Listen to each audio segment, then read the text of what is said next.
Hello, welcome back to the channel. It is Dan Nocturne Knives coming at you today with a quick unboxing of this. I won't spoil what it is, but let's just say I've been excited about it for a little while now. Been looking forward to getting this. Just recently ordered it. Yeah, I know that was a pretty terrible job of opening this up. There you go, that might be a little bit of a spoiler, and for unboxing this today, I do have the Arcane Design Abyss. So this is obviously an Arcane Design product. I'll put that right up there.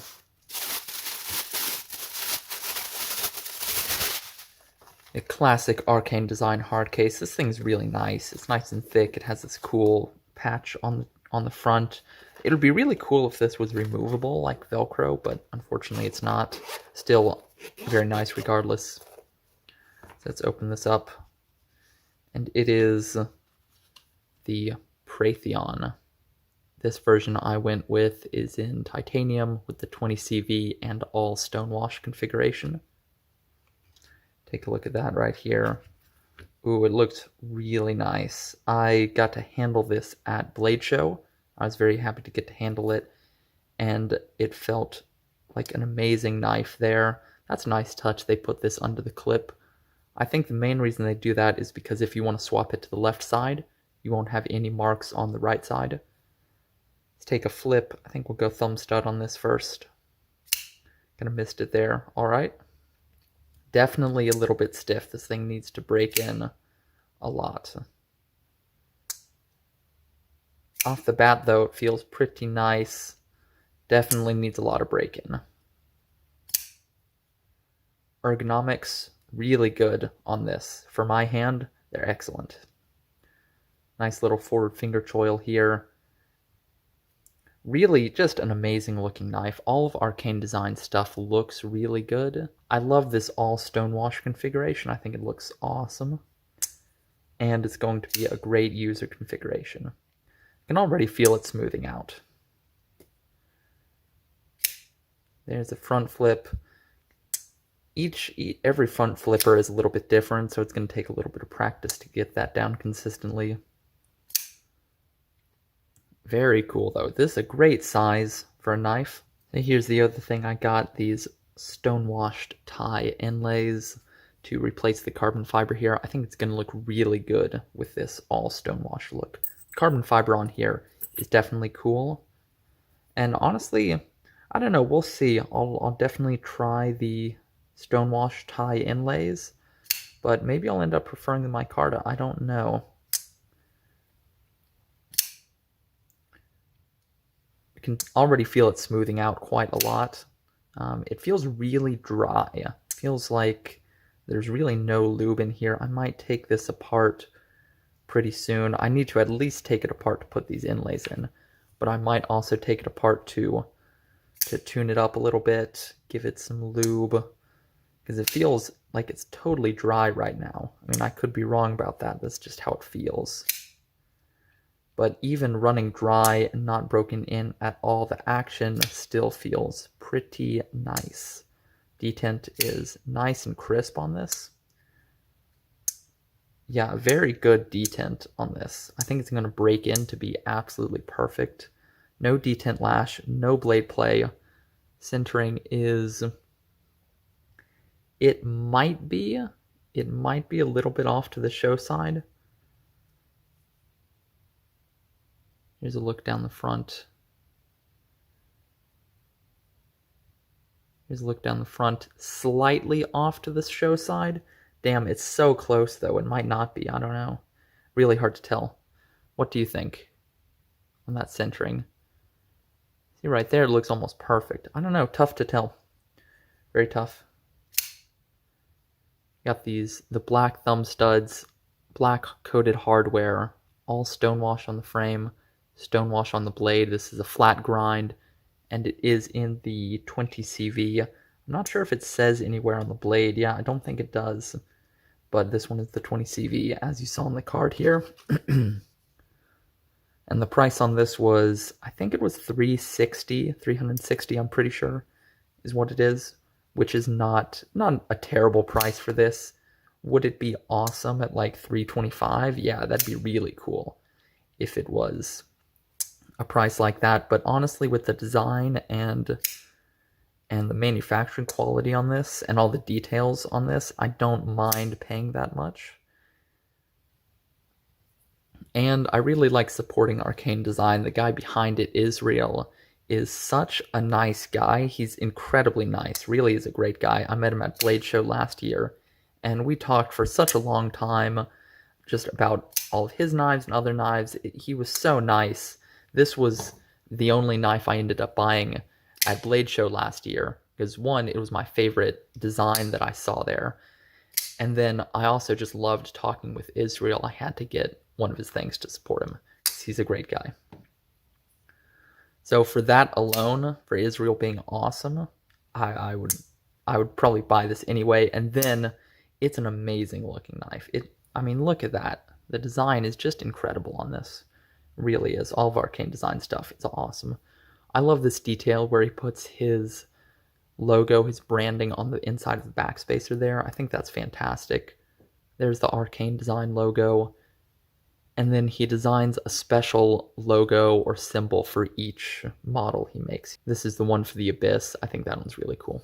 Let me get this out of the way, and we'll take a look at some of the measurements on this. This knife is coming in just under 7.5 inches overall, maybe 7 1/3 or so. The blade length is coming in at about 3 1/4, 3 1/3, and then the cutting edge length is just over 3 inches, maybe 3 1/8. The weight, I believe on the Thai version, is 4.2 ounces. There's also a there's also a G10 version that comes in lighter and less expensive. I think those are $200. That's a really good looking version. If you want something that's either lighter weight or a little bit less expensive, those G10 versions are going to be a great choice for you. Take a look at some measurements with the calipers. So handle thickness without the inlays is coming in 4.9 or 0.49. With the inlays, we're looking at 0.55. Blade stock thickness coming in at 0.13. And as I said, this has a flat grind, feels pretty reasonably thin behind the edge, coming in at about 11 thousandths, although I'm not sure what angle this edge is at. It looks like a pretty high angle. All right, here's my goniometer. The edge angle really, it actually doesn't look too bad. Maybe 21.5, I think is what it's reading there, approximately, which is really not unreasonable considering a lot of times you'll see Chinese OEMs. This one is made by Best Tech, by the way. Some of Arcane Design stuff is made by Riot. This one is Best Tech. They've done a really good job on this, by the way. But a lot of times you'll see that edge angle coming in at like 25 degrees per side. This one at 21.5 is really pretty reasonable. When I sharpen this, I will take it down to probably 17 or 18, which will likely push the behind the edge thickness up a little bit to like maybe 15 thousandths behind the edge. We'll have to see. I'll report back on what we get out of that. But pretty solid factory edge here in terms of the way it looks, the angle, not bad at all. It's nice and consistent. Yeah, they've done a pretty good job on it. Feels pretty sharp. Little edge sharpness test. Yeah, that's a solid factory edge. That is not bad at all. We'll have to see how it performs in terms of edge retention, but sharpness is pretty good. Yeah, I'm pretty impressed by that. I was similarly impressed on the factory edge on this one. It was coming in at like 21 per side and pretty sharp. This one is wearing my own edge. This is a freehand edge, finished on Veneve F800. Really sharp. Super sharp right now. And side note, I love the blade on this. This thing has a fantastic blade. And it feels like this does as well. It is a flat grind. It would be really cool, I think, as a hollow grind. This Abyss is a hollow grind on this main portion. You can see here, Tanto flat, hollow ground main. And it feels really good.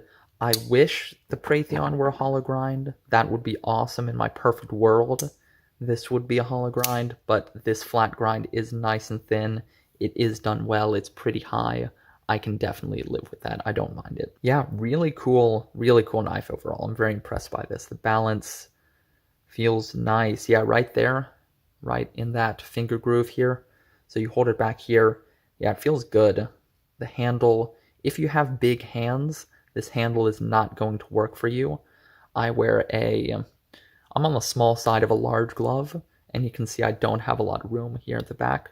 So if you have really big hands, I would probably pass on this. Your finger probably would not fit in the groove here, and I think your hand would be falling off the back. But if you have medium to small hands, this is going to be really ergonomic for you. This finger choil up here is definitely on the small side. I don't mind it though, because you probably won't be using it all the time. Even back here, you're reasonably close to the edge. So I don't mind that this is on the small side. You can kind of just rest your finger here to do detailed work, and in a pinch grip, it's pretty much perfect here. This is one of my favorite grips, a pinch grip. Say you're cutting things onto a board like rope, something, you can rest that finger here. Really nice grip there. And you could also do this, you put your middle finger here and reach all the way up. Say you're opening a package or doing some detail work with the tip. Really good length for that and handle for that. I love the liner lock on this also. Really good, really nicely done liner lock. We have stainless steel liners on both sides, which also forms the liner lock, and they are pretty heavily skeletonized. You might be able to see a little bit of that in there, but it looks nicely done on that front as well. And I can't remember if I mentioned this or not, but this carbon fiber is glow in the dark. I'll try and get a picture of that and insert it in this video somewhere if I can remember. But that is a very cool aspect of this knife. Just more of those details that Arcane Design is really, really good at. Israel is really good at putting those details into his knives. All right, and that is the Arcane Design Preytheon. I hope you found this interesting. Did you pick one of these up? Did you decide to pass on it? What do you think about this knife? Did you get in on the pre-order a while ago? I would love to know. I'd love to hear your thoughts on this knife. It is really cool, in my opinion. I'm very glad that I have picked one up. Very happy about that. If you have any other thoughts, go drop a comment down below. I'd love to hear anything you have to say. And while you're down there, don't forget to hit that like button and that subscribe button. It will definitely help me out. And with all that said, thank you very much for watching, and I will catch you on the next one.